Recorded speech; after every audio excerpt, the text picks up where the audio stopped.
Olden డేస్‌లో ఎలా ఉండేదంటే, మంచిగా కుక్ చేసుకొని 7:30 కల్లా పడుకునేసేవాళ్ళం. బికాజ్ అప్పట్లో మనకు కరెంట్ ఉండేది కాదు కాబట్టి. బట్ ఇప్పుడు ఎన్ని గంటలకు పడుకుంటున్నానో నాకు కూడా తెలీదు. బట్ ప్రతిరోజు అలా ఉండాలంటే కుదరదు. బట్ వీలైనన్ని కొన్ని రోజులు లైఫ్‌లో ఇలా వచ్చేసి జనాలందరినీ పక్కన పెట్టేసి ఇలా ఏదో ఒకటి కుక్ చేసుకుంటూ కామ్ మ్యూజిక్ వింటూ అలా టెంట్లో పడుకుంటే some kind of expressive feeling.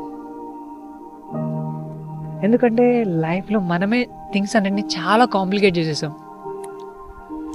Materialistic అయిపోయాం, మొబైల్‌కి ఎక్కువ అడిక్ట్ అయిపోయాం. బట్ అప్పుడప్పుడు ఇలాంటి డేస్, ఇలాంటి నేచర్‌తో రీకనెక్ట్ అవుతూ కొన్ని ప్లాన్ చేయాలి. Because we have only one life. ఇంకోటి ఉందో లేదో మనకు తెలీదు. Keep enjoying little moments. Bye.